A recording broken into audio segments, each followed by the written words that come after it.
संसार को अविनाशी वृक्ष कहा गया है, जिसकी जड़ें ऊपर की ओर हैं और शाखाएं नीचे की ओर। मनुष्य उस बंदर की तरह है जो कि बर्तन में से अपना हाथ भी निकालना चाहता है और मुट्ठी में बंद चने भी नहीं छोड़ना चाहता है।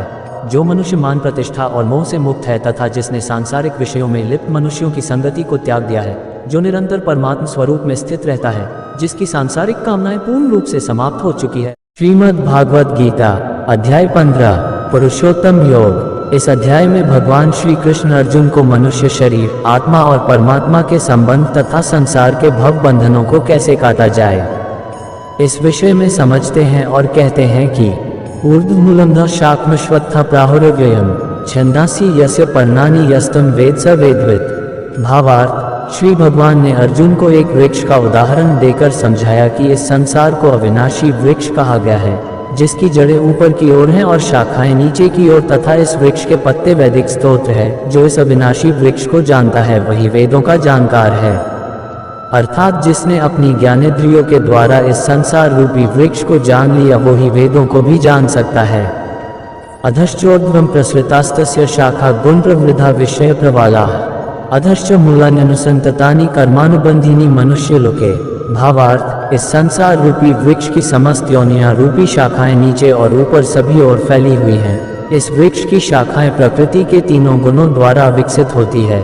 इस वृक्ष की इंद्रिय विषय रूपी कोम्पलें हैं। इस वृक्ष की जड़ों का विस्तार नीचे की ओर भी होता है, जो कि सकौम कर्म रूप से मनुष्यों के लिए फल रूपी बंधन उत्पन्न करती हैं। न रूपमस्य तथोपलभ्यते नान्तो न चादिम च संप्रतिष्ठा अश्वत्थमेन सुबिरुमूलमस्मृशस्त्रेन्द्रेण छित्त्वा। भावार्थ, इस संसार रूपी वृक्ष के वास्तविक स्वरूप का अनुभव इस जगत में नहीं किया जा सकता है, क्योंकि न तो इसका आदि है और न ही इसका अंत है और न ही इसका कोई आधार ही है। अत्यंत दृढ़ता से स्थित इस वृक्ष को केवल वैराग्य रूपी हथियार के द्वारा ही काटा जा सकता है, क्योंकि जिसमें वैराग्य होगा वही इस वृक्ष रूपी संसार के बंधनों को ढीला कर पाएगा। अन्यथा मनुष्य उस बंदर की तरह है जो कि बर्तन में से अपना हाथ भी निकालना चाहता है और मुट्ठी में बंद चने भी नहीं छोड़ना चाहता है। ततः पदम तत्परिमार्ग्यव्यम यस्मिन् गता न निवर्तन्ति भूयः तमेव चाद्यम पुरुष प्रपद्ये यतः प्रवृत्ति प्रसृता पुराणी। भावार्थ, वैराग्य रूपी हथियार से काटने के बाद मनुष्य को उस परम लक्ष्य परमात्मा के मार्ग की खोज करनी चाहिए, जिस मार्ग पर पहुंचा हुआ मनुष्य इस संसार में फिर कभी वापस नहीं लौटता है। फिर मनुष्य को उस परमात्मा के शरणागत हो जाना चाहिए, जिस परमात्मा से इस आदि रहित संसार रूपी वृक्ष की उत्पत्ति और विस्तार होता है। क्योंकि परमात्मा से ही इस वृक्ष की उत्पत्ति हुई है, तो इस संसार रूपी वृक्ष को जानने वाला भी वो परमात्मा ही है। अतः पिता रूपी परमात्मा का हाथ थाम कर मनुष्य को उनका ही अनुसरण करना चाहिए।